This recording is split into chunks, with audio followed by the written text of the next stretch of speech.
అంటే నేను ఇది చెప్పొచ్చో లేదో నాకు తెలియదు కానీ జెంట్స్కి కూడా అలా వాళ్ళు అమాయకంగా ఏమీ తెలియని వాళ్ళలాగా ఉంటేనే ఇష్టం. అంటే ఇప్పుడు ఒక సారీ కావాలనుకోండి, నేను పలానా సారీ కొనాలనుకుంటున్నాను, ఇది కావాలి, పలానా ఫంక్షన్ ఉందంటే ఓకే. అది ఇప్పుడు నో అన్నారు అనుకోండి, ఆయన పొద్దున ఆఫీస్కి వెళ్ళేటప్పుడు సాయంత్రానికి ఇవిడ ప్రిపేర్ అయి ఉంటుంది, నాకు ఆ సారీ కావాలండి ప్లీజ్ అండి, ఇంకా ప్లీజింగ్ అది ఒక డిఫరెంట్. అంటే ఈ మోడ్ తప్పు అని నేను అనను, కానీ చిన్న పిల్లలాగా ఇట్లా మాట్లాడి అంటే ఆ ముద్దు గారాబం అది వినడానికి చాలా బాగుంటుంది, కానీ అది కరెక్టా కాదా అంటే నేను నా ప్రకారం అయితే కాదు. ఎందుకు అంటే అక్కడ మనం స్ట్రాంగ్గా మన పాయింట్ స్ట్రాంగ్గా చెప్పగలగాలి, కానీ ఈ ముద్దుగా తక్కువగా చేసుకొని ఏమో తెలియదు నాకంటే అది కరెక్టా రాంగా అంటే నేనేం చెప్పలేను, కానీ ఒక రకంగా అయితే మనం ఇన్కేపబుల్ అనేది షో చేస్తున్నట్టు. ఎందుకంటే ఇది both working women non working women ఇద్దరికి ఉందా ప్రాబ్లం? వర్కింగ్ ఉమెన్ లో ఇది ఎక్కువగా ఉండకపోవచ్చు, ఎందుకంటే వాళ్ళకి ఫైనాన్షియల్ ఇండిపెండెన్స్ ఉంటుంది. ఓకే, బట్ స్టిల్ వర్క్ చేస్తూ మొత్తం శాలరీ ఇంట్లో హ్యాండ్ ఓవర్ చేసే వాళ్ళకి ఇది వర్క్ అవుతుంది.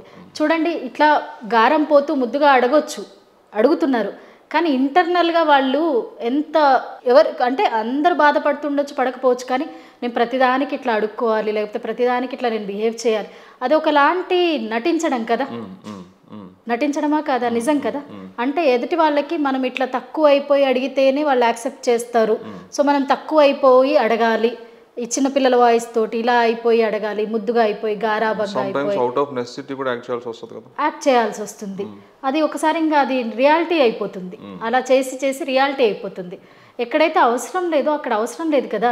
సో ఇట్లాంటి సిచ్యువేషన్స్ అన్ని ఒకదానికొకటి కంపేర్ చేసుకున్నప్పుడు రేపు పొద్దున నేను బయటకు వెళ్ళి ఇలా చేయాలనుకుంటే అతని మైండ్లో ఏమొస్తుంది, తను కేపబుల్ కాదు, తను చేయలేదు, తను వీక్ అనే ఒక సిగ్నల్ వెళ్తుంది.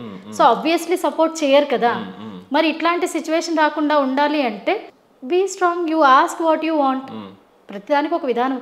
ముద్దుగా మాట్లాడడం తప్పు అని నేను అనను, సో అది like that is totally personal. Okay, కానీ ప్రతి చోట అవసరమైనా కాకపోయినా మనల్ని మనం తగ్గించుకోవడం అనేది కరెక్ట్ కాదు నా ఉద్దేశం ప్రకారం.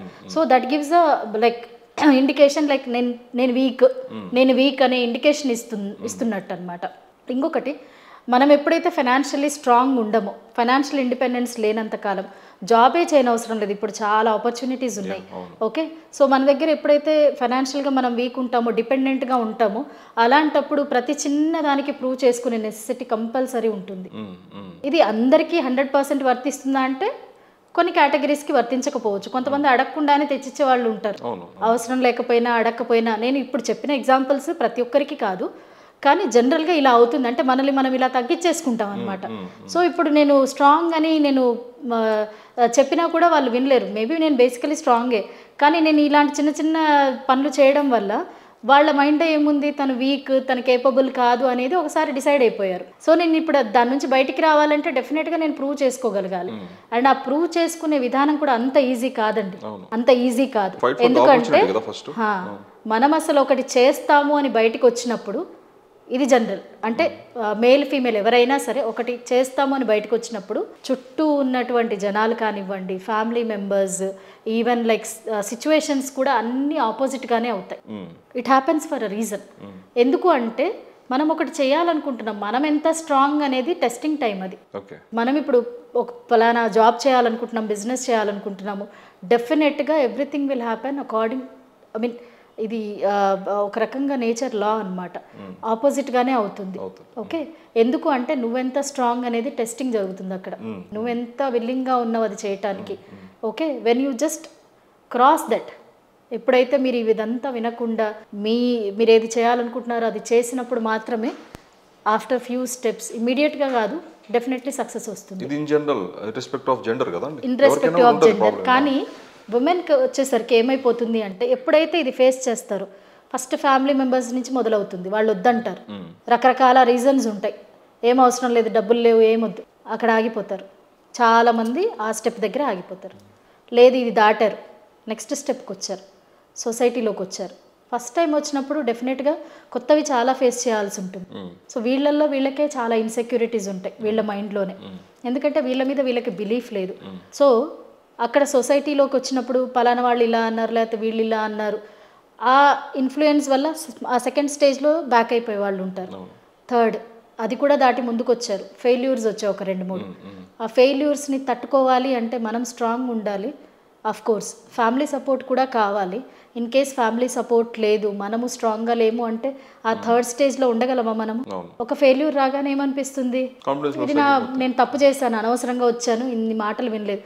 అప్పుడు ఏమైపోతుంది తెలుసా, మీరు అట్లీస్ట్ మీ మీద ఉన్న కాన్ఫిడెన్స్ ఒక 2-3 పాయింట్స్ ఉంది ఫ్యామిలీలో, ఇప్పుడు మీరు ఈ థర్డ్ స్టేజ్ నుంచి వెనక్కి వచ్చారనుకోండి, 0 మైనస్లోకి వెళ్ళిపోతుంది. Believe me, life long curse చేస్తారు మిమ్మల్ని, లైఫ్ లాంగ్ భరించాలి. రైట్. సో ఇక్కడ నా సజెషన్ ఏంటి అంటే, ఫెయిల్యూర్ లేకుండా ఏ సక్సెస్ ఉండదు. Nothing is a failure actually. Anything like ఏది జరిగినా సరే, either you will gain or you will learn. Okay, so మనము ఆ మైండ్ సెట్ తోటి వెళ్ళాలి. అండ్ ఇంకొకటి, బయటికి వెళ్ళి ఒకటి చెయ్యాలి అనుకుంటే మైండ్ సెట్ అనేది ప్రిపేర్ చేసుకోవడం చాలా చాలా important. It comes with experiences of course. సడన్గా ఇప్పుడు నేను ఒక బిజినెస్ చేయాలి అంటే నేను ఈ మైండ్ సెట్తో ఉండాలి. ఇప్పుడు అంటే మనకు చాలా టెక్నాలజీ అవైలబుల్ ఉంది, చాలా కోచెస్ ఉన్నారు, బుక్స్ అవైలబుల్ ఉన్నాయి. కానీ అసలు ఏమీ లేనప్పుడు కూడా బయటకు వచ్చి చేసిన వాళ్ళు ఎంత స్ట్రాంగ్, వాళ్ళ విల్ పవర్ ఎంత స్ట్రాంగ్ చూడండి. సో మనం ఏదన్నా చెయ్యాలి అంటే నేను ఇలా ప్రిపేర్ అయి ఉండాలి అని, లేదా మనం చేయాలనుకున్న పనికి కొంత రీసెర్చ్ అవసరం అని ఎవరైతే రీసెర్చ్ చేసి ప్రిపేర్ అయిపోయి ముందుకెళ్తారు చూడండి, వాళ్ళు డెఫినెట్గా, అంటే వాళ్ళకి ఆల్రెడీ తెలుసు ఇలాంటి అబ్స్టకిల్స్ వస్తాయి అని, బట్ స్టిల్ స్ట్రాంగ్గా ఉండాలి అనేటువంటిది వాళ్ళకి తెలుసు కాబట్టి ముందుకెళ్తారు. ఎప్పుడైతే మనం ఆ థర్డ్ స్టెప్ కూడా దాటి ముందుకెళ్తామో, సస్టైన్ అవ్వడం అంటే ఇక్కడ ఎవరి మీద డిపెండ్ అవ్వకుండా, ఏదైనా చూడండి లాంగ్ రన్ వరకు ఎవరి మీద డిపెండ్ అయ్యామనుకోండి, ఆబ్వియస్లీ మనకే ఒక గిల్ట్ వచ్చేస్తుంది.